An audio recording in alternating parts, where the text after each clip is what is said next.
At long last, the Sith will have their revenge. The thing is, General Grievous stole my lightsaber for his collection, and the lightsaber you see here is actually just a toy one that I stole from Galaxy's Edge. Can't really do anything with it except look cool. So the challenge I must face is being the Revenge of the Sith game with only the Force as my ally. I really hope the Force has my back, as I can't attack nor defend myself with anything but the Force. The lightsaber may only be used to progress through the environment, such as cutting doors or cables. You might ask, how is that possible if it's just a toy? But don't worry, the Jedi provided an easy answer for me. The Force wills what the Force wills, which is a mysterious way of saying, I don't know, why you asking me? With that settled, let's get up to some Sith shenanigans. We start our adventure with a rough landing, the only kind of landing in the Star Wars galaxy, and get right to work breaking droids. Well, Obi-Wan does anyways, while I make him wonder where he went wrong raising me. He probably should have known I'd follow the dark side when I start pelting him with battle droids. But hey, it gets him to do the dirty work for me. Gives me more time to work on my cool jumping skills. I try to jump up to destroy some snipers, but my force bar is too low and needs to be recharged. Who'd have thought that the all-powerful force that binds all things has to take a bunch of breathers before I can use it again? Much to my dismay, we're cornered by some super battle droids with magnetized feet, so I couldn't pick them up and break them like everything else. So instead, I pushed them. It worked, so I pushed again, and suddenly the droid broke into pieces. Wow, bit overdramatic on the droid's part, eh? The fighting proved difficult here till I realized the very valuable lesson of making Anakin do all the work for me. What's the point of an apprentice if not that? Right after, I'm put into the tough situation of an automated turret blocking the path forward. I attempted to throw a droid into it, but just as I learned earlier, they're a big fan of gravity. I soak up quite a bit of blaster bolts before finally accepting that I had to use a force deflect to send the shots back at the turret. Well, frick. I know this was a tutorial part and there was no other way, but I don't have to like it. Thankfully, the next two turrets, while still unreachable with the Force, could just be ignored while I rushed past. These Jedi robes offer more protection than I'd ever guess. Tired of running, I escape to the elevators where I'm finally given the objective I've dreamed of my whole life. Sadly, I'm pitted against more Super Battle Droid brawlers. I barely survived my last fight with them, and I had Anakin to fight for me. Now I am Anakin, with no Obi-Wan to shove the fight onto, so I'm doomed to die. But before I do, we spend an awfully long time just staring into each other's eyes. Makes me wonder how long this elevator ride is supposed to go for. On my second try, the Force is with me, all the way to the grave again. Wonderful. On the third try, I finally managed to win by tricking, then force pushing the droids off the edge, though I very nearly perished. We make it to Dooku for the first boss fight and begin a truly epic fight. And by epic, I do mean running in circles around this table while using force push and mind trick whenever my force had recharged enough. Now, I know why I'm running like crazy, but what the heck is Obi-Wan's excuse? I just have to guess he has separation anxiety. Dooku is one of the greatest saber fighters in the galaxy, but he's woefully unmatched by my insane desire to chuck every object in the near vicinity at him. Dooku flees to stand near hostage Palpatine, but instead of rushing to the Chancellor's defense as one might expect, Anakin chooses to approach in the most dramatic way possible. Gotta love Skywalkers and their extreme desire for drama above all other things. The Count finally remembered he had the Force too, and the fight became much more desperate here as I went from nearly unscratched to nearly dead. One final force push from me leads to a cutscene of pure slander as Anakin stabs Dooku through. No do it from Palpatine, no attack from me, Anakin just went for it regardless. Shortly after, I'm supposed to protect R2 while he takes down a barrier blocking my way. But I find he's a far better protector of me than I am of him. Right after, I'm supposed to protect Palpatine too, but honestly, stop trusting me to protect. I attack, no protect. Besides, this Palpatine guy sure can soak up a lot of damage. I wonder, should that tell us something? Nah, I'm sure I'm just overthinking it. In the next room, I use a giant cannon to blow up the neighboring ship. I would have loved to use the Force to do this, but the game makes me settle for the lesser, but still very overpowering force of firepower. Free of the ship, I find myself as Obi-Wan on the planet of Utapau, the current HQ of the Separatist movement. All on my lonesome, I find the fighting much more difficult without Anakin to take the brunt of the shots. Here I'm ambushed by yet another type of super battle droid, this one hitting plenty hard, having tons of health, and best yet, knows how to cast a frickin' fireball at me? When the droids learn to spellcast, you better believe I'm gonna start sweating. I finally managed to beat it when it just walks off the edge. Not the glorious victory I'd hoped for, but heck, victors write the history books, right? No one needs to know. Unfortunately, its buddies immediately appear, but I managed to defeat them both in the exact same way. All points in strength, none in intelligence, eh, gents? I spent a good deal of time just focused on healing before making my way right into a heat vent and getting roasted. I hope getting burnt to death like this doesn't give Obi-Wan any ideas. I end up finding my way blocked by another spellcasting droid, and lacking an edge to shove him off, I very bravely stun him and desperately cut through the next door before he can wake up. Truly, I'm an extraordinary fighter.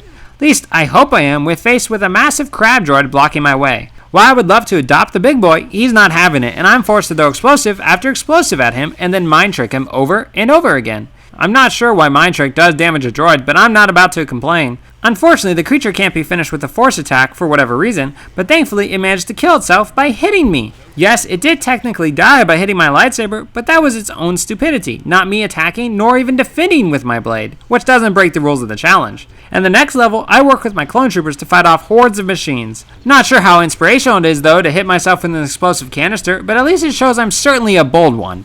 Perhaps too bold when I get myself killed, but I find much more success the second time around by simply staying out of the way and letting my men fight for me. Sure, it's less inspirational, but I prefer to live.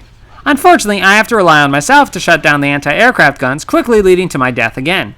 If anything this challenge has really proven to me, it's the value of friends. Friendship really is a beautiful thing when it means your buddies can do all the dangerous stuff for you. I luck my way through on the third attempt before finding a pair of MagnaGuards blocking my way. They must be transfixed by Obi-Wan's glorious, beautiful image because they don't attack me and simply stare as I heal myself. Thankfully, while menacing, they're not too hard to take down, and I find myself into yet another fight with a crab droid. These things are sure making me crabby, but I'm sorry. I couldn't resist. This fight is even easier with a bunch of battle droids available to throw at the crab, leading to its quick demise. Finally, I have reached General Grievous for a grand showdown, which mainly consists of me running right out of his reach and then mind tricking him to do damage. You'd think he'd learn to counter this after the second time, but nope, he's a slow one. I feel like right here is when you can see him doing his best to outthink me, but it sure is taking all his processing power. He even just stares at me while I heal back up. I've broken his poor brain. Inside this cave, he manages to knock me out momentarily. Instead of doing the obvious and stabbing me, he decides to use a detonator to blow the room up and flee. Say what you will about Grievous, but at least he respects villain code and chooses the most convoluted way to kill me. When I stroll from the smoking ruins alive and unscratched, he pulls 4 sabers on me. Why he didn't do that at the start of the fight? No idea. I can only guess he's a secret Skywalker and lives for the most dramatic moments of all. While the good general managed to get a few more hits in, I finish him nonetheless with my tried and true mind trick. Of course, more heresy occurs as cutscene Obi stabs him through. I take no responsibility for what my cutscene selves do. With him dead, we can have peace. Wait, what? Anakin's fighting Mace Windu over this old guy? Why can't anything ever just end happily? Windu asked me to take a seat earlier, so now I'm asking him to do the same. He didn't ask me to take a light, though. These are just extra gifts for him. Unfortunately, I run out of things to gift him, and he's really into using mind tricks on me. Is mind trick really this annoying? Gah! No wonder everyone keeps trying to kill me. Anakin's scream is so dramatic of a death for dying by mind trick. Skywalkers. I return, and this time barely scrape by winning the fight, thanks to the power of a couple successful chair throws. Well, now that I'm evil, I might as well take a trip to the library. Being villainous is no excuse for being uneducated after all. Here I've learned to use Force Lightning to really signify that I am, in fact, the bad guy. The Jedi are actually very polite to merely watch for a bit as they cut into their security. A real dramatic group of knights show up, and these guys are incredibly annoying with their constant force pushes and lightsaber throws. Gosh darn it. No wonder I turn to the dark side with how annoying my fellow Jedi are. Right before I would perish, I stumble upon a secret that fully restores my health. Proof the Force is with me and actually wants me to destroy all these annoying people.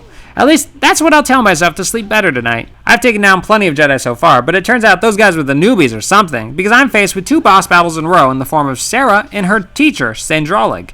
These guys have actual health bars, so I know I have my work cut out for me, barely beating Sarah and having to go in a fight with her master with nearly 0 health. I don't want to die though, so it'd be really great if Sandralig would give me a chance to heal. Just bad sportsmanship on his part if he doesn't. Thankfully, the Force must really like me as I come across another health surge, bringing me back to full health. While Master Fighter, this old guy really likes to send massive force balls at me, which are incredibly easy to dodge. Sure, they cost him the fight, but they definitely look cool, and that's all that matters, right?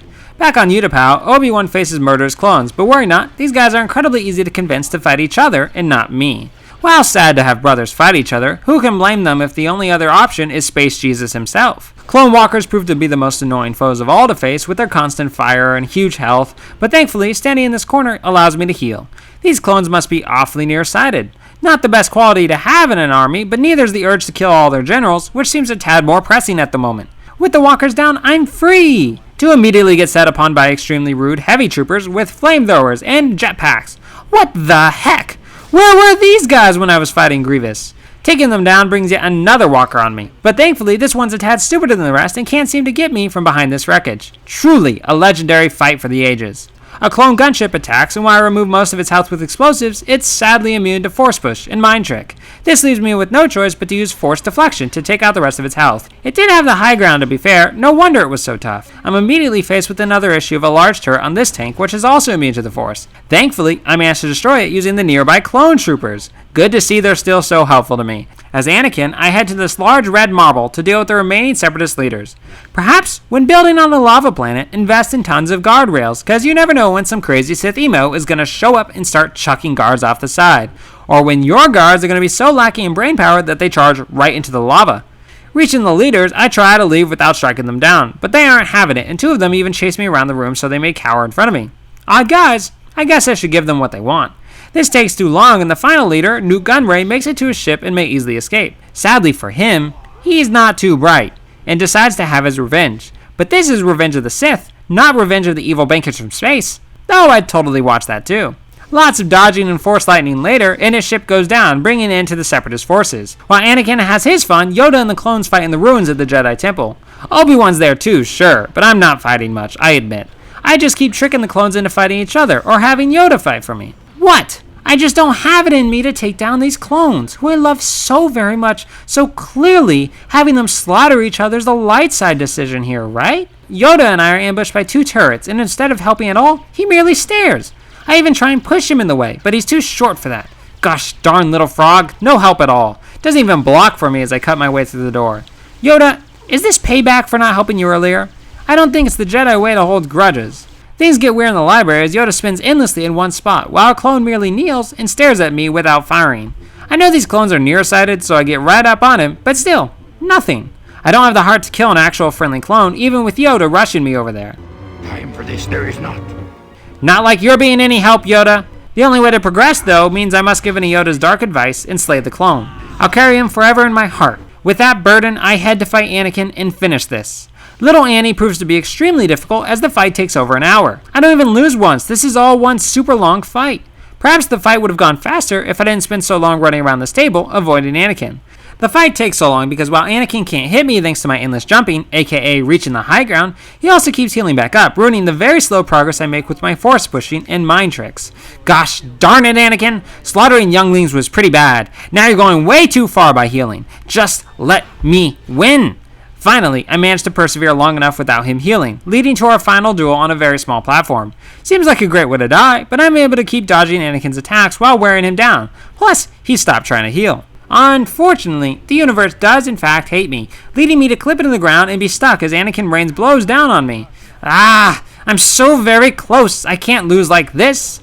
Luckily, getting stabbed in the gut frees me, allowing me to heal in the corner before finishing the great and powerful Chosen One with a wave of my hand. Huzzah! This brings the story to a close. But wait! What's this? A bonus level? Now I have to fight Obi-Wan as Anakin and change the course of galactic events? Obi-Wan proves much more difficult than Anakin, who was already hard enough. Where Anakin couldn't counter my jumping, Obi-Wan loves to throw his lightsaber at me, hitting me no matter where I am while being even more on top of healing than Anakin was. It's quite infuriating and leads to my defeat. Attempt 3, I gave all I got, but still, it became evident there was no way to outmatch Obi-Wan without the power of blocking. So it's here at the end. I became forced to give in the dark side and use my lightsaber to block Obi-Wan's attacks. I still only use the Force to attack, though, till Obi-Wan went down in a much simpler fight now that I could defend myself. I watched as Space Jesus was slain, lamenting my failure to beat him with only the Force. So only a half huzzah is allowed here as the majority of the game can be won with only the Force, and perhaps some God Force user knows how to defeat Obi-Wan without their lightsaber. But that Force user is not I.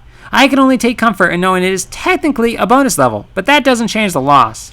I experienced 9 deaths over a 7-hour and 43-minute run, 1 hour alone of which was spent on fighting Anakin. The award for hardest part of the game, unsurprisingly, is given to Obi-Wan, who left me no choice but to block with my saber, though he was still defeatable with Force attacks only. If only he didn't know how to counter the high ground so effectively. Reward for easiest part of the game is given to the Separatists on Mustafar, as I only had to chuck them over the sides into lava. Not the best building design, have to admit. And the final reward for my favorite part of the game is clearly playing Obi-Wan at all. Look at him! He's glorious! I hope you all enjoyed this dive into the Force, and if you did, well, you know the rest. Subscribe, like, comment, meditate on the Force, you know, the good stuff. Have an amazing day, friends, and may the Force be with you, or at the very least, not against you.